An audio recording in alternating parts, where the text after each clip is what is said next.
तो आइए हम लोग एक नया चैप्टर स्टार्ट करेंगे, ग्रेविटेशन। ग्रेविटेशन में हम लोग पहला टॉपिक पढ़ेंगे न्यूटन्स लॉज ऑफ ग्रेविटेशन। पहले समझिए ग्रेविटेशन होता क्या है। देखिए, अर्थ के जो सराउंडिंग जो फील्ड है ना, उसी को बोलते हैं ग्रेविटेशन या ग्रेविटेशनल फील्ड। ठीक है। अब न्यूटन्स लॉज ऑफ ग्रेविटेशन हम लोग पढ़ेंगे, तो न्यूटन्स लॉज ऑफ ग्रेविटेशन हमको क्या स्टेट करके देता है, इसके बारे में हम लोग पढ़ेंगे। तो इसमें बहुत सारे टॉपिक है, एक एक करके डिस्कस करेंगे। उसी में पहला मेरा टॉपिक है न्यूटन्स लॉज ऑफ ग्रेविटेशन। देखिए हम लोग क्या पढ़ेंगे, अगर दो मास कहीं रखा हुआ है m1 m2, तो इस दोनों के बीच क्या सिचुएशन क्रिएट होता है, उसके बारे में ये न्यूटन्स लॉज ऑफ ग्रेविटेशन हमको बताता है। तो देखिए क्या होता है, देखिए कहीं पे भी स्पेस में, वर्ड सरफेस पे हो, कहीं पे भी वैक्यूम में हो, एयर में हो, अगर दो मास m1 और m2 रखा हुआ है, तो न्यूटन्स लॉज ऑफ ग्रेविटेशन बोलता है कि m1 m2 पे फोर्स लगाता है, m2 m1 पे फोर्स लगाता है। ये हम नहीं बोल रहे हैं, ये न्यूटन्स का ग्रेविटेशन का जो लॉ है वो बताता है कि m1 m2 पे फोर्स लगाएगा और m2 m1 पे फोर्स लगाएगा, अगर दो मास कहीं रखा हुआ है r डिस्टेंस पे। तो अब हम लोग देखेंगे कि ये जो फोर्स लगता है ये कैसे लगता है। m1 m2 पे फोर्स लगाएगा तो किस तरफ लगाएगा, डायरेक्शन क्या होगा। तो देखिए हमेशा दो मास के बीच जो फोर्स लगेगा न्यूटन्स लॉज ऑफ ग्रेविटेशन के अनुसार वो हमेशा अट्रैक्टिव होगा, यानी कि m1 m2 को अपनी तरफ खींचेगा और m2 m1 को अपनी तरफ खींचेगा। अब सवाल ये है कि जब m1 m2 को अपनी तरफ खींचेगा तो ये m2 को इसके तरफ आ जाना चाहिए, क्योंकि फोर्स लगा रहा है ये इस पे। लेकिन ऐसा होता नहीं। ऐसा क्यों नहीं होता है कि m1 m2 पे अगर सफिशिएंट अमाउंट ऑफ फोर्स लगाएगा तभी ये अपनी तरफ खींच पाएगा, नहीं तो ये अपनी तरफ नहीं खींच पाएगा। सिमिलरली अगर m2 m1 पे सफिशिएंट अमाउंट ऑफ फोर्स लगाएगा तभी m1 को m2 के तरफ ये खींच पाएगा। अदरवाइज होगा क्या, m1 m2 पे जो फोर्स लगाएगा m2 इस फोर्स को एक्सपीरियंस करेगा, ठीक है, लेकिन इसके पोजीशन में कोई चेंजिंग नहीं होगा। पोजीशन में चेंजिंग कब होगा, जब सफिशिएंट फोर्स होगा। ठीक है। सिमिलरली भाई m1 क्या करेगा, m2 का लगाया हुआ फोर्स एक्सपीरियंस करेगा। जब तक सफिशिएंट अमाउंट ऑफ फोर्स न लग जाए तब तक इसका पोजीशन चेंज नहीं होगा। तो अब है कि हम तो पता कर लिए कि m1 और m2 अगर दो जगह कहीं रखा हुआ है, वो ये 3 मास का सिस्टम भी हो सकता है, 4 का भी हो सकता है, लेकिन हम पहले 2 मास का सिस्टम ही लेकर डिस्कस कर रहे हैं। अब देखिए तो m1 m2 पे फोर्स लगाएगा और दोनों का फोर्स क्या होगा, एक दूसरे की तरफ होगा, यानी कि m1 जो है इस तरफ फोर्स लगाएगा, m2 क्या लगाएगा, इस तरफ लगाएगा, यानी कि दोनों का फोर्स क्या होगा, अट्रैक्टिव होगा। अब हम लोग चलेंगे कि इसका मैग्नीट्यूड क्या होगा। तो मैग्नीट्यूड हमको मिलता है न्यूटन्स लॉज ऑफ ग्रेविटेशन से। न्यूटन्स लॉज ऑफ ग्रेविटेशन क्या करता है, दो मास के बीच जो अट्रैक्टिव फोर्स लगता है उसका मैग्नीट्यूड क्या होता है हमको यहां से पता चलता है। तो कैसे पता चलता है, देखिए तो जो फोर्स दो मास के बीच लगता है वो न्यूटन्स लॉज ऑफ ग्रेविटेशन के अनुसार ये डायरेक्टली प्रोपोर्शनल होता है दोनों मास के प्रोडक्ट के, यानी कि F जो है ये डायरेक्टली प्रोपोर्शनल होगा किसके, m1 m2 के। ठीक है। और दूसरा एक और चीज, ये इनवर्सली प्रोपोर्शनल होता है दोनों के बीच का जो शॉर्टेस्ट डिस्टेंस है, या यूं कह सकते हैं परपेंडिकुलर डिस्टेंस है, उसके स्क्वायर के, यानी कि डायरेक्टली प्रोपोर्शनल हो गया दोनों मास के प्रोडक्ट के, और इनवर्सली प्रोपोर्शनल हो गया दोनों के बीच के डिस्टेंस के स्क्वायर के। ठीक है। अब इसको कंबाइन करके अगर हम लिख दें तो F इक्वल टू हो जाएगा, या पहले लिखिए F डायरेक्टली प्रोपोर्शनल होगा m1 m2 के और इनवर्सली प्रोपोर्शनल होगा किसके, r स्क्वायर के। अब देखिए, अब जब प्रोपोर्शनैलिटी को हम लोग इक्वल साइन से रिप्लेस करते हैं तो हम एक कांस्टेंट लेते हैं।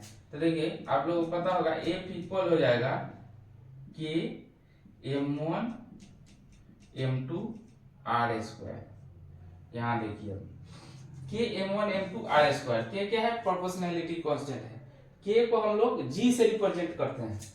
F equal to capital G m1 m2 divided by r square. अब देखिए ये g जो है इसको हम लोग कहते हैं ग्रेविटेशनल कांस्टेंट। क्या बोलते हैं, ग्रेविटेशनल कांस्टेंट।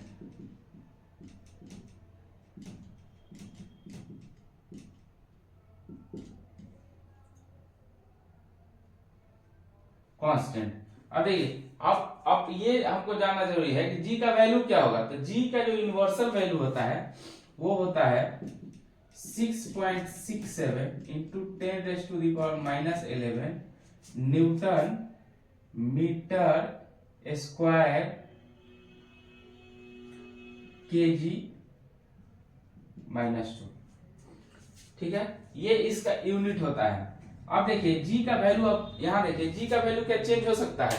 तो g ग्रेविटेशनल कांस्टेंट है, ये यूनिवर्सल कांस्टेंट इसको बोलते हैं, ये कहीं चेंज नहीं होगा। ये दो मास का सिस्टम आप अर्थ पे रखिए, अर्थ की ग्रेविटेशनल फील्ड में रखिए, या इसको मून पे ले जाइए, या किसी और ग्रह पे ले जाइए, किसी और प्लैनेट पे ले जाइए, ये जो फोर्स, जो g का वैल्यू यहाँ है वही वैल्यू क्या होगा दूसरे प्लैनेट पे होगा। इसीलिए हम इसको बोलते हैं यूनिवर्सल कांस्टेंट भी इसको बोलते हैं, इसका वैल्यू कहीं चेंज नहीं होता है।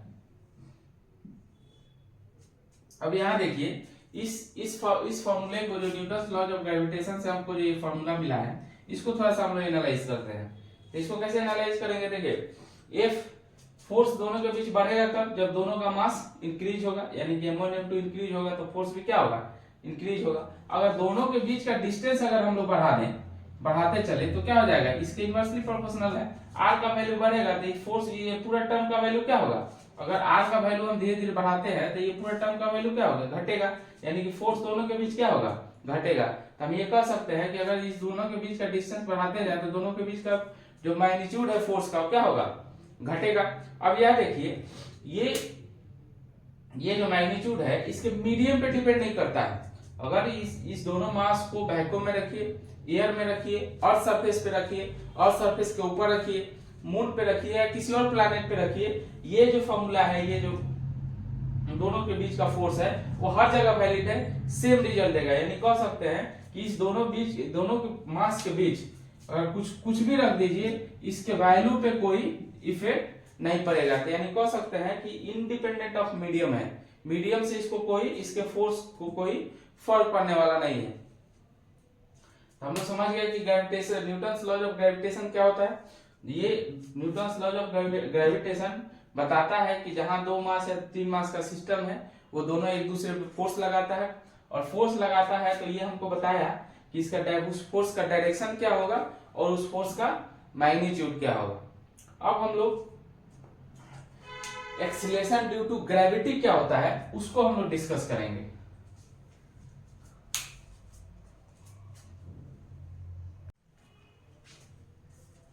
यहाँ देखिए acceleration due to gravity, acceleration due to gravity क्या होता है।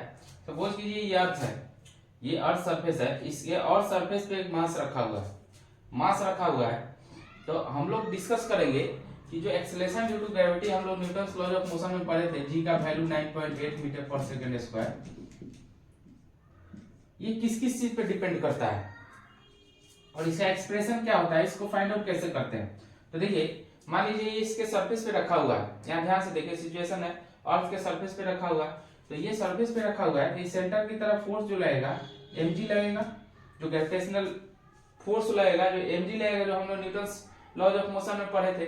और एक और फोर्स हम लोग पढ़े, क्या पढ़े, न्यूटन्स लॉज ऑफ ग्रेविटेशन से हम लोग पढ़े हैं। देखिए एक फोर्स लगेगा F इक्वल टू mg, जिसको इक्वेशन 1 लिए, और दूसरा फोर्स दोनों के बीच जो लगेगा F equal to g, mass of the earth और मास ऑफ द बॉडी, दोनों तो मास सिस्टम ही है।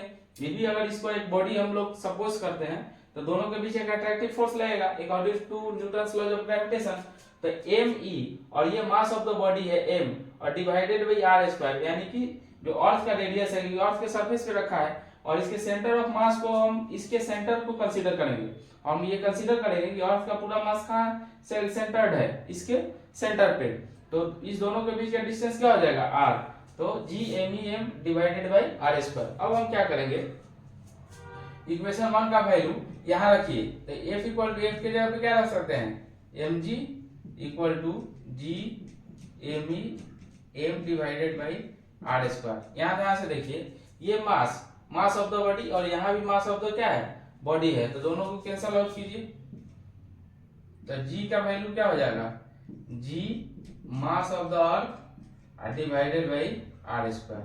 ये हमको एक्सप्रेशन मिल गया किसका, एक्सीलरेशन ड्यू टू ग्रेविटी का। तो देखिए यहाँ एक्सीलरेशन ड्यू टू ग्रेविटी किस पे डिपेंड करता है, मास ऑफ द अर्थ पे डिपेंड करेगा, इसके रेडियस पे डिपेंड करेगा, जो अर्थ का रेडियस है उस पे डिपेंड करेगा। इस पे क्या करेगा, इसके इनवर्सली प्रोपोर्शनल होगा, इनवर्सली स्क्वायर पर, यानी अर्थ का रेडियस बढ़ेगा, अर्थ का रेडियस तो बढ़ नहीं सकता, अर्थ का रेडियस तो फिक्स है, तो मेनली डिपेंड किससे करेगा, मास ऑफ द अर्थ, तो मास ऑफ द अर्थ भी फिक्स है। जी मेरा पहले से कांस्टेंट है, यानी कह सकते हैं कि जी हमेशा क्या रहता है, कांस्टेंट, कहां पे, सरफेस ऑफ द अर्थ। अगर थोड़ा सा हाइट इधर उधर भी करे तो हम अप्रोक्सीमेटली मान लेते हैं कि कांस्टेंट ही है, तो इसीलिए हम लोग जी का यूनिवर्सल वैल्यू निकाल चुके हैं, क्या है 9.8 मीटर पर सेकेंड स्क्वायर। अगर अर्थ का रेडियस यहाँ रखिए, जी का वैल्यू रखिए और मास ऑफ द अर्थ रखिए, तो आप कैलकुलेट कीजिएगा तो आपको यही वैल्यू निकल के आएगा, कौन सा, 9.8 मीटर पर सेकेंड स्क्वायर। सबसे इंटरेस्टिंग चीज क्या है इस एक्सप्रेशन में, सबसे इंटरेस्टिंग चीज है कि जो gravity due to acceleration due to जो ग्रेविटी है जी, ये मास ऑफ द बॉडी से इंडिपेंडेंट है। यहाँ देखिए ये जो मास ऑफ द बॉडी है ये इसके एक्सप्रेशन में नहीं है, मतलब ऊपर से कितना वेट का मास हम ड्रॉप कर रहे हैं वो एक्सेलरेशन उस पर डिपेंड नहीं करेगा। अगर हम 10 केजी का मास ड्रॉप किए तो वहां भी जी क्या होगा, 9.8 ही लगेगा। 20 केजी का ड्रॉप किए तो वहां भी क्या लगेगा, 9.8 ही लगेगा। या 1 क्विंटल का ड्रॉप कर दिए वहां पे भी क्या लगेगा, 9.8 लगेगा। तो हम इसी से कंक्लूजन ड्रॉ कर सकते हैं कि अगर किसी हाइट से किसी बॉडी को ड्रॉप किया जाता है तो वो अर्थ पे पहुंचने में कितना टाइम लगेगा। मान लीजिए 10 केजी के बॉडी को ड्रॉप किए, 20 केजी के बॉडी को ड्रॉप किए या 1 क्विंटल के बॉडी को ड्रॉप किए, कौन पहले सरफेस पे आएगा। तो अब आपको लगेगा कि जो ज्यादा हेवी है वो पहले सरफेस पे आएगा, ऐसा कुछ नहीं, क्योंकि उसके मास पे ये जी डिपेंड ही नहीं कर रहा है। वो 10 केजी का हो, 20 केजी का हो या 50 केजी का हो, जो भी अगर एट ए टाइम ड्रॉप कर रहे हैं इस सारे बॉडी को, तो दोनों सारे जो अर्थ पे जो आएगा वो क्या आएगा, सेम टाइम में आएगा, क्योंकि एक्सेलरेशन क्या है 9.8 मीटर पर सेकेंड स्क्वायर सारे बॉडी पे लगेगा। आया समझ में। तो ये इस एक्सप्रेशन से हमको ये चीज पता चल गया कि जो एक्सेलरेशन ड्यू टू ग्रेविटी है, ये मास ऑफ द बॉडी जो ऊपर से ड्रॉप करते हैं जिसपे अर्थ लगाता है, वो क्या होता है, मास ऑफ द बॉडी से इंडिपेंडेंट है। इसीलिए कहते हैं कि ऊपर से ड्रॉप किया हो, कितना हेवी मास हो या कितना हल्का मास हो, अगर दोनों एक साथ ड्रॉप करते हैं तो दोनों इक्वल टाइम में अर्थ के सरफेस पे पहुंचेगा।